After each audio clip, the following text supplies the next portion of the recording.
I'm here interviewing Caey Jones, the creator and writer of the project, working title called Psychopaths or Con Men. This is her first interview on the film. Caey, tell us a little about your background and your personal experience with a con man. I grew up on a ranch in New Mexico, and then I spent 26 years flying as a flight attendant with a major airline. In 2007, I met and married a doctor, only to find out that he really wasn't, in fact, an MD. He was a professional con man. He goes from victim to victim to victim, state to state, city to city, destroying the lives of others by stealing from them through his lies. Caey, why are there so many psychopaths in the United States? Presently, 1 in 25 Americans is a psychopath. We have become a breeding ground for them. Our society encourages greed, and we rarely speak of honesty and integrity.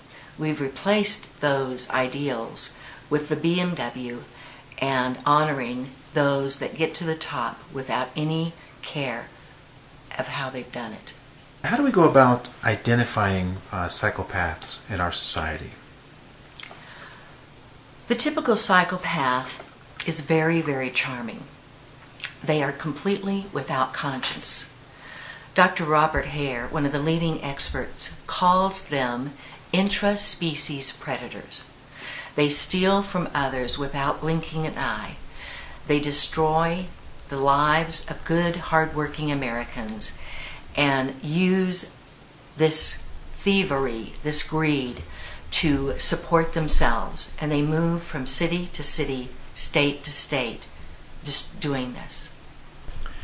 Caey, if you had to identify any particular habits or behavior of psychopaths, how would you characterize them? One of the things that is one of the clues to an individual being a psychopath is that they have very few ties to their relatives.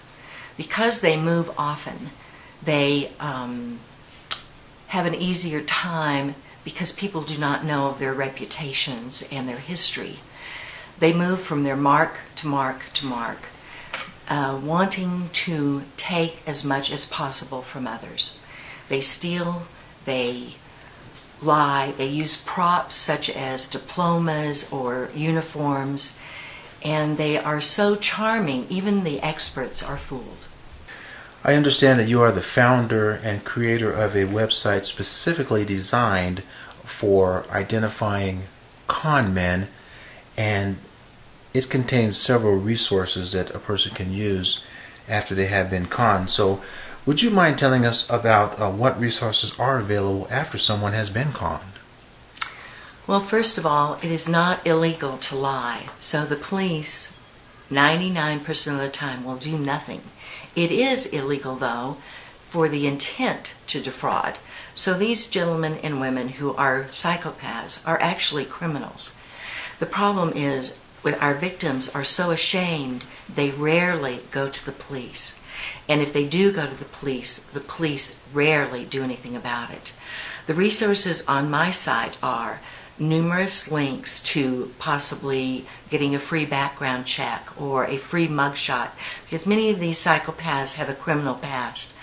And also we have articles that will help with identifying your particular individual as whether or not they are a psychopath, whether they are a con man, whether they are a scam artist.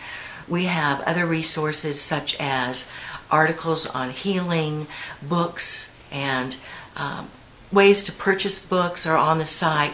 I think you'll find a lot there. You'll also find testimonies about other victims and how they coped. Would you say this is the first website designed that lists all these various resources that are available for people that have been conned? Well, there are numerous sites. There is a site called Scam Victims United. They focus mostly on the Nigerian scams. There's also a site called Love Fraud, and that site focuses on boyfriends, girlfriends, lovers that have conned individuals. There's another site called GiveMeBackMyCredit.com, and that deals with mortgage fraud. My site, Women Against Con Man, is the first site to be a database for the testimonies and the photographs that are related to the individual con artist, male or female. Caey, if you suspect that you are being conned or a friend or a loved one is being conned, what would you recommend that we do to protect ourselves and our loved ones? The first thing is to convey your mistrust of this individual to the possible victim, your friend or your relative that you believe is being conned.